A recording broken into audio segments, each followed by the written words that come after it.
Sud Radio 10h midi, Valérie Expert. Média. Les médias avec vous. Bonjour Gilles Gansman. Bonjour Valérie. Bonjour Alexia Laroche-Joubert. Bonjour, je suis désolée. Oui, vous avez mais j'ai perdu ma voix. Je crois qu'il y a quelque chose qui m'a coupé la voix. C'est vrai. Voilà, comme par hasard. Allongez-vous. Vous êtes présidente directrice générale d'Adventure Line Productions. C'est vous qui produisez Koh-Lanta. Évidemment, c'était le jour où il fallait vous recevoir. Et vous êtes la présidente directrice générale de Miss France Organisation. On va évidemment parler de cette Miss France qu'on a reçue lundi, qui est assez formidable. Diane, qu'on a eu beaucoup de plaisir à voir. Et puis, on va revenir sur la finale de Koh-Lanta, la légende, avec beaucoup de réactions sur les réseaux sociaux, beaucoup de gens qui ont été très déçus puisqu'il n'y a pas eu de gagnant. Vous allez nous expliquer pourquoi. Rassurez-vous, les plus déçus, c'est nous. Bah oui, j'imagine, mais vous nous direz si vous estimez que vous avez votre part de responsabilité dans toute cette affaire. On est là pour tous dire. Voilà, on a plein de questions. Eh bien, c'est une question qu'on a posée à nos auditeurs sur le compte Twitter de Sud Radio. Est-ce que TF1 a eu raison de décider qu'il n'y aurait pas de gagnant de Koh-Lanta cette année? Eh bien, nos auditeurs, pour l'instant, votent oui à 66%. Ils approuvent cette décision, non à 34%. Il fallait faire gagner le premier qui n'avait pas triché, mais ça aurait été compliqué de savoir qui n'a pas triché parce que vous ne le savez pas, vous. Alors, la réalité, c'est que moi, je le sais.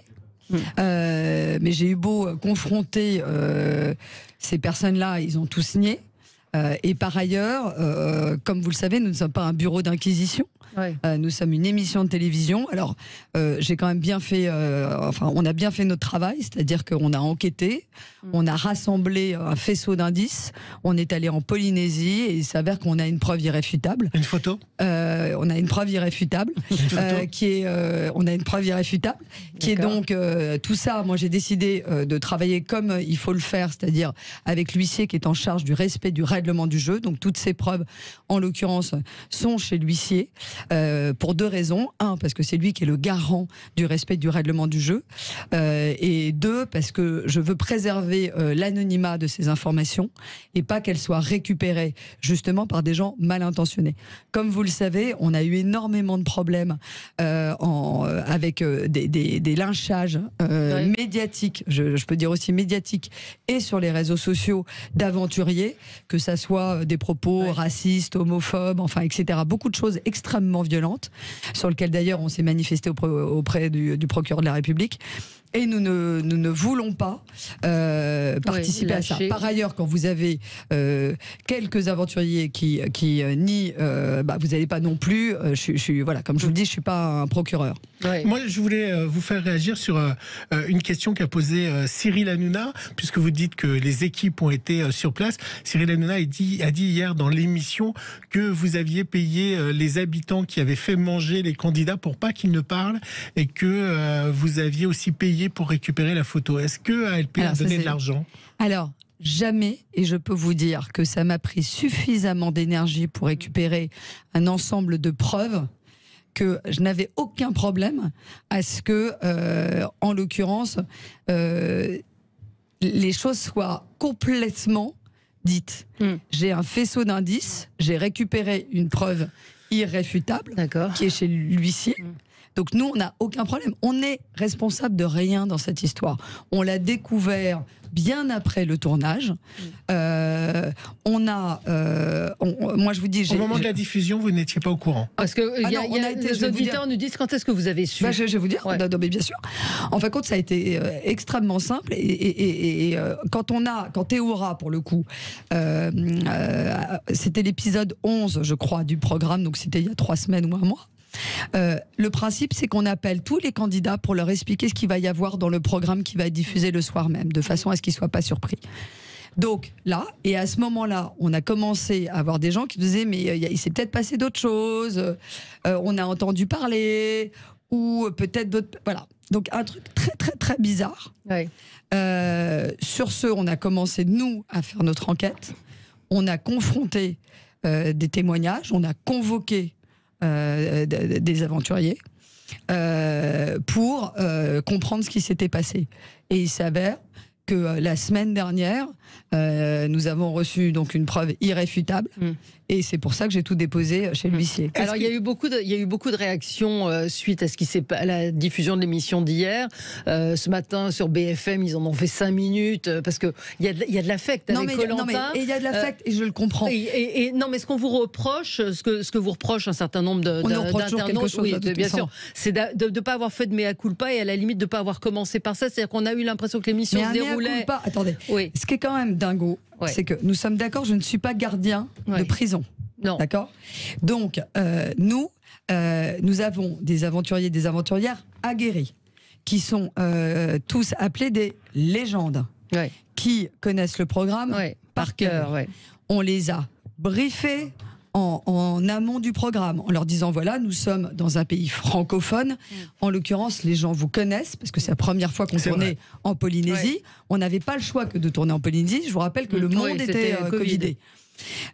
On a briefé ça. On a renforcé la sécurité. C'est-à-dire que, pour vous donner un exemple, les pilotes de bateaux n'étaient pas de l'île de Théoura. Donc on a fait très attention de ça. Il y a un moment... Ça s'appelle la confiance. Je ne suis pas gardien de prison. Et quand on me dit c'est de votre faute s'ils sont sortis, non mais arrêtons les conneries. Je vais pas, j'ai pas des cordons de CRS. Mais on voit des images la nuit où on les voit filmés ou sous la pluie, où ils dorment mal. Alors comment ça se passe? Parce que c'est important qu'on voit aussi. des images la nuit. Oui, bien sûr, mais je vais vous expliquer comment ça se passe. Il y a plusieurs choses. Il y a les camps. Les camps des candidats, donc les camps jaunes, les camps rouges, c'est des camps où ils sont sur des îles. En l'occurrence, ils étaient sur des motus. Les motus, ce sont des îles qui sont des tout petits îlots en plein milieu de la mer. Ces petits îlots, vous avez évidemment les candidats, et à proximité des candidats, mais on va dire 500 ou 600 mètres, vous avez une base de production. La base de production comprend le sanitaire, c'est-à-dire un urgentiste, et les journalistes et les cadreurs. Ils ne sont pas filmés la nuit. Nous, on arrête de filmer à la tombée du jour, parce que comme vous le savez, sur Koh-Lanta, il n'y a pas d'éclairage. Donc, on n'intervient que quand il y a un problème d'intempérie, ou quand on entend des choses particulières, ou s'il y a un problème sanitaire, évidemment. Dans ces cas-là, on le sait, ça, on l'a toujours communiqué, il y a un Toki. Mais la nuit, ils sont seuls. Mais la nuit, ils sont seuls. Après, il y a le conseil. Le conseil n'est pas sur la base des camps, évidemment. Il est à un autre endroit. Et à ce moment-là, toujours pour des histoires sanitaires, comme le conseil est tard dans la nuit, nous refusons de mettre nos candidats et nos équipes sur un bateau pour faire ce qu'on appelle des navigations de nuit. Donc ils restent sur place, ils sont dans une sorte de tente extrêmement sommaire, dans les mêmes conditions, mis à part qu'il y a une tente, les mêmes conditions que sur leur camp, pour ne pas les sortir de ce qu'on appelle la bulle de Koh-Lanta, la bulle de privation de Koh-Lanta. Et les faits, en l'occurrence, se sont passés à ce moment-là. Là, ils sont entourés d'un gardien, d'une équipe, pareil, sanitaire, et de journalistes, mais qui sont à proximité. Ça s'est passé en pleine nuit. Et là, pour le coup, ce que nous savons, c'est qu'ils ont profité du fait que les gens s'étaient assoupis et c'est normal, pour sortir. Voilà. Mais alors, pourquoi avoir maintenu la finale, puisque la tricherie était avérée? Alors, on s'est posé vraiment la question. On s'est posé la question parce que c'est un petit groupe d'individus face aussi à des aventuriers qui ont joué le jeu en respectant le code d'honneur de Koh-Lanta. Oui, mais eux, ils peuvent pas porter plainte en disant je suis passé à côté de 100 000 euros. Je finis. Donc on s'est dit, est-ce qu'il faut priver alors, déjà, nos téléspectateurs, on va être très clair, vous êtes journaliste, vous êtes sur les médias, vous êtes sur les réseaux sociaux. Il y a quand même, nous, beaucoup d'enfants. On a 50% d'enfants qui nous regardent, entre 4 et 14 ans. Ces enfants n'ont pas accès à cette information. Donc, ils regardent avec pureté le programme. Donc, on devait aussi leur expliquer ce qui s'était passé. Et au-delà de ça, on est tous d'accord pour se dire que c'était une aventure incroyable, exceptionnelle, avec des records qui ont été dépassés. La survie a été extrêmement difficile, mais ce sont des aventuriers aguerris. Donc, il fallait respecter aussi cet auditoire, ces téléspectateurs. 2, il fallait respecter les autres candidats, qui par ailleurs n'ont rien fait. Je ne vois pas pourquoi on les priverait déjà. C'est violent. Donc on va pas les priver. En revanche, ils sont privés d'une certaine manière, c'est-à-dire qu'il n'y a pas de gagnant. Non, il n'y a pas de gagnant. Non mais vous imaginez la déception. Oui, nous, on fait les 20 ans. Moi, je vous explique. Nos équipes, on est 300 à travailler sur ce programme-là. Mais les gens partent. Non, mais c'est très important parce que je suis assez énervée quand même de tout ça. Les gens partent. Il y en a certains qui partent jusqu'à 150 jours en dehors de leur famille. Voilà. Ouais. Donc, on va être très clair. Il y a une bande de gens malhonnêtes qui n'ont pas respecté le code d'honneur et pourtant qu'ils connaissent parfaitement. C'est pas des gens qui découvrent le programme. Hein. Vous en voulez ? Oui. Ouais. Il y a un auditeur qui dit est-ce que vous pourriez répondre à la question de Gilles, est-ce que vous avez payé pour les photos pour étouffer l'affaire ? Jamais. Nous n'avons payé absolument rien. D'accord. Autre question, Stéphane dit pourquoi la télé-réalité est toujours source de polémique ? Est-ce que c'est voulu ? Soyez franche, s'il vous plaît. Oui. Vous êtes plutôt franche d'habitude. Non. Les polémiques, alors quelquefois servent les programmes. Les programmes en effet de télé-réalité pure, oui, ça sert. C'est pas de la télé-réalité pour vous, Koh-Lanta. C'est un jeu d'aventure et c'est un jeu vraiment qui est basé sur des valeurs de surpassement de soi qui sont extrêmement importantes. Ça fait 20 ans que ce programme existe. Ça fait 20 ans justement qu'il a vécu, alors pour le coup, de vrais drames. Et là, il faut quand même relativiser. Hein, voilà. On préserve ce programme. Et nous, à travers ce qui a été fait, ça nous atteint, nous. Je vous dis franchement, donc quand j'entends, alors j'avais même pas entendu cette rumeur de j'ai payé. Non, on n'a payé personne. Moi, j'ai aucun problème. Moi, je ne sortirai aucune information. Mais sur l'émission, d'hier, encore une fois, il y a eu une sorte de ressentiment en disant mais on nous a pris pour des cons. Enfin, écoutez ce que disait Apolline de Malherbe. On a le début de son intervention. Je suis sans voix, je ne sais pas quoi vous dire. Je me suis couché le cœur brisé. Non mais attendez, donc vous nous avez gonflé pendant des semaines avec votre Koh-Lanta. Voilà. Tout ça pour que Emmanuel se réveille. Un présentateur vous dise paf, il n'y a pas d'émission. C'est exactement ça. C'est exactement ça. En fait, on a l'impression d'être les dindons de la farce. J'allais dire, on a été pris pour des cons, ce qui veut dire un peu la même chose que. Voilà, c'est dit autrement. Parce que c'était trop. Il n'y a pas eu l'épreuve des poteaux. C'était trop. Ils ont fait tout comme jusqu'à toute la soirée et à 23h30. Finalement. Denis Brognard a dit finalement, vous savez qu'il y a eu des histoires de triche, donc on peut pas désigner de vainqueur et donc pas d'argent, pas de dépouillement. Merci, au revoir, à la prochaine. Non, c'était trop ou pas, c'est parce que si vous avez lu Le Parisien depuis une dizaine d'années. Alors, je vais reconnaître une erreur. Vous sentez la colère, oui, mais bien sûr, mais je suis très contente qu'il y ait de l'affect. Moi aussi, je suis en colère. Alors, non, mais le côté on fait comme si, et puis à la fin on dit bon, il y a eu un peu de triche, au revoir. Ce qui s'est passé.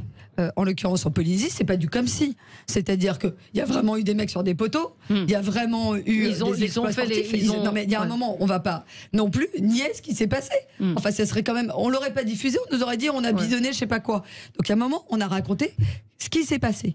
Et moi, ce que je regrette, c'est que je pense que l'émission était trop longue. Ça, je vous l'accorde. Ça a fini, à minuit. C'était pas bien. Et ça, franchement, alors je vous cache pas que gérer tout ça, j'aurais dû couper 2 sujets. Bon, je le prends pour moi, ça c'est vrai. Ça, je le reconnais. Maintenant, je pense que les gens s'attendaient sûrement à ce qu'on fasse le tribunal public et médiatique. Et alors, nous, on rentrera pas là-dedans. Je ne rentrerai pas là-dedans. Je ne dirai pas exactement ce qui s'est passé. Je ne nommerai pas des gens. Je m'engage à ça. Téléspectateurs, on n'a pas le droit à la vérité ? Non, mais que d'autres. Non, mais nous, on a le droit à la vérité. Non, mais vous avez le droit. Suivi, on a regardé. Non, mais vous avez le droit à la vérité. Mais il y a un moment, de toute façon, les gens que j'ai confrontés refusent. Donc je ne suis pas là pour faire de la délation. Vous avez des preuves ? Non, mais c'est pas la question. Je ne suis pas là pour faire de la délation. Vous avez vu le lynchage médiatique que ce programme déclenche. Je ne veux pas être responsable de ça. Je comprends. Voilà. Est-ce que vous aviez un projet avec Claude ? Est-ce que ça tombe à l'eau ? Alors, on a eu des projets, très clairement, j'en ai parlé.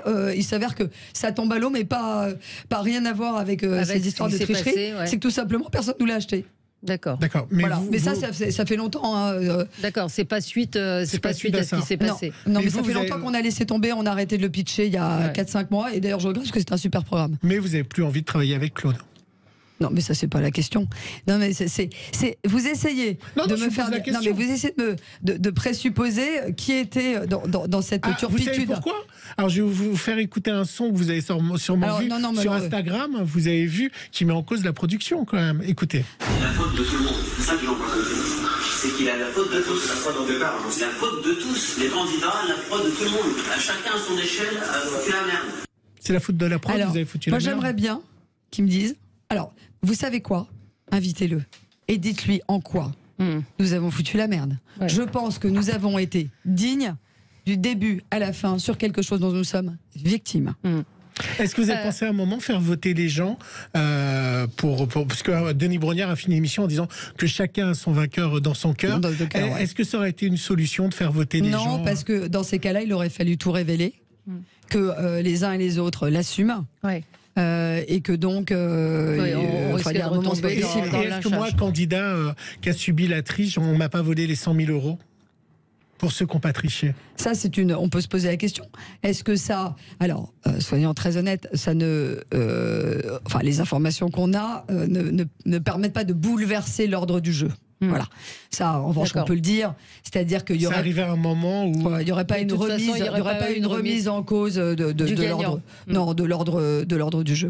Les 100 000 euros, des auditeurs nous disent que deviennent les 100 000 euros. Alors, vous avez publié un communiqué ce matin et ça a été dit hier soir. C'est versé au fonds pour Bertrand Kamal, qui est porté par la fondation ARC. Donc, c'est évidemment Bertrand Kamal qui est décédé d'un cancer. On trouvait que c'était ce qu'il y a alors c'est comme tout, peut-être qu'on sera aussi critiqué là-dessus, mais au moins je crois qu'il y avait l'adhésion pour le coup de tous les candidats, et ça c'était important, de TF1 et de la production. Il n'y aura plus de saison All-Star, c'est fini, c'était l'erreur? Non, mais alors pas du tout. Non, mais ça a à voir avec All-Star ou c'est très clairement, moi je vous le dis, évidemment ça a à voir avec des gens, parce que pour ne pas respecter le code d'honneur, c'est qu'il faut avoir un sentiment de surpuissance. Et puis il y a une question qui a été posée sur les réseaux sociaux aussi.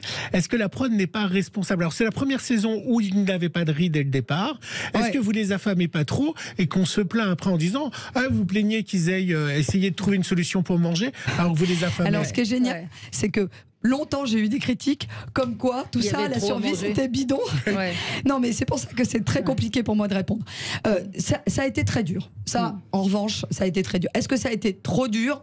Ça a été dur au vu de la qualité des aventuriers et aventurières qui étaient là et de leur expertise dans un jeu de survie. C'est-à-dire que vous me faites ça à des anonymes qui n'ont pas l'habitude de pêcher. D'ailleurs, on l'a vu, en l'occurrence, on a eu énormément de scènes de pêche. On n'a jamais autant pêché que dans cette saison. Donc, non. On peut parler des Miss France quand même, puisque vous êtes là, donc c'est votre Moi, comment je passe d'un univers Juste une dernière question. Comment relever la marque et comment faire que la prochaine diffusion marche bien? Est-ce que vous allez retrouver le vendredi? Ah mais alors ça j'adorerais. Et alors si vous pouvez faire un sondage auprès de vos auditeurs pour demander à TF1, sachez que ça c'est important parce qu'on pense toujours que c'est nous qui avons décidé de passer le mardi.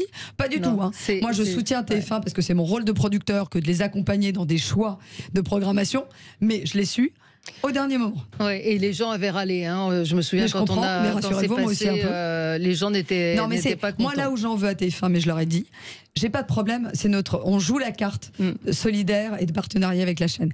En revanche, j'aurais fait des émissions plus courtes. Si je l'avais su. Un auditeur nous dit l'avenir c'est un mixte entre Koh-Lanta et Miss France. Alors vous savez quoi, Loïc qui est un des aventuriers de la légende sort avec une Miss qui est régionale. Et j'ai dit je vais faire un programme de dating. Il faut faire un programme de dating entre les deux. Donc au moins ils sauront pourquoi ils sortent. Pour l'amour. C'est votre première année en tant que présidente de la... c'est même mes premiers mois. Voilà. Et alors comment ça s'est passé? C'est un plaisir. Alors je me suis battue pour avoir ce programme. Enfin même plus que ce programme parce que je récupère la société, j'ai racheté la société.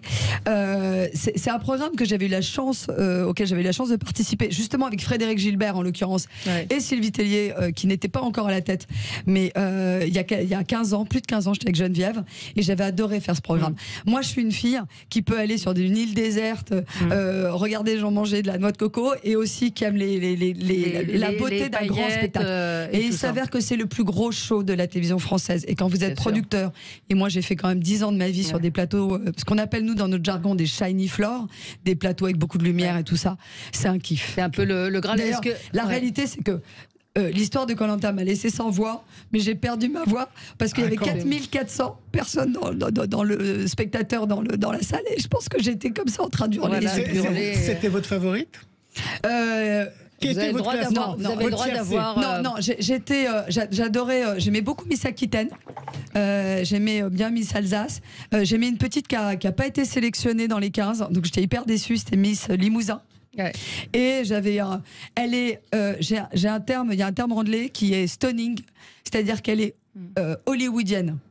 Et je trouve qu'elle porte des valeurs et c'est très intéressant. Elle va recevoir la sorte de la médaille de la féminité, de la mérite du FENAP donnée par Elisabeth Moreno.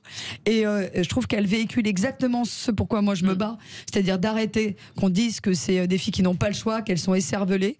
C'est l'inverse de ça. Et Elisabeth Moreno a changé de point de vue. Exactement, elle a changé de point de vue, mais je pense que c'est souvent l'ignorance qui fait parler. Et elle a eu c'est aujourd'hui. Elle a eu l'honnêteté de le reconnaître et je trouve ça fort pour un politique, pour le coup, de ne pas avoir de langue de bois. Est-ce que vous allez garder Sylvie Tellier ? Bah oui, pourquoi ? Non, mais parce que elle est garante. C'est toujours ce que je dis. Moi, j'interviens. J'ai repris. J'ai beaucoup créé de sociétés qui ont je sais. Et c'est très désagréable pour elle. Et merci de me permettre de le démentir. C'est complètement faux. Donc elle va rester. Évidemment, d'autant plus que c'est très important. Moi, je suis présidente, mais elle a une opérationnalité que je n'ai pas et une connaissance que je n'ai pas.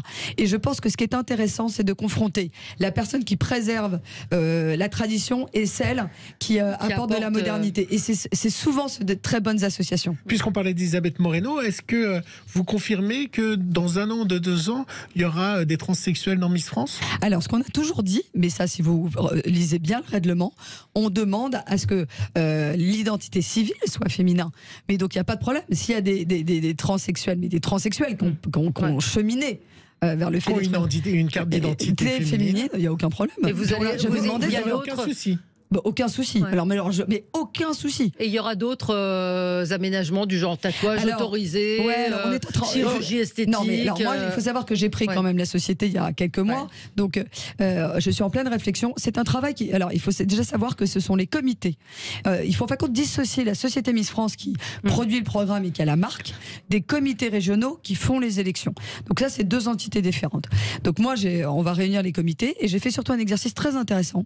J'ai appelé 25 Miss France. 1 heure de conversation avec chacune pour comprendre ce qu'est Miss France. Parce qu'il y a un moment, moi, comme vous le savez, je ne suis pas Miss France. J'aurais bien aimé quelquefois. Et donc pour comprendre. Et j'aimerais travailler à un collège de réflexion sur le règlement avec une réflexion commune. Parce qu'il y a un moment, quand on me dit par exemple pourquoi elles n'ont pas d'enfants, les 25 Miss que j'ai eu au téléphone, les 25 m'ont dit ça n'est pas possible.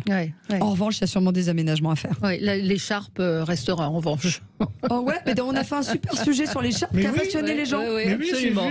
L'écharpe, c'est vraiment la marque de Miss France. Merci Alexandra Joubert d'être venue nous voir ce matin, d'avoir forcé votre voix. Il y avait beaucoup de choses à dire. J'espère qu'on a répondu à beaucoup de questions. Il a dit des preuves irréfutables. Voilà. Merci à vous. On se retrouve dans un instant pour parler du tourisme en France, la relance du tourisme en France. À tout de suite. Sud Radio, 10h midi, Valérie Expert.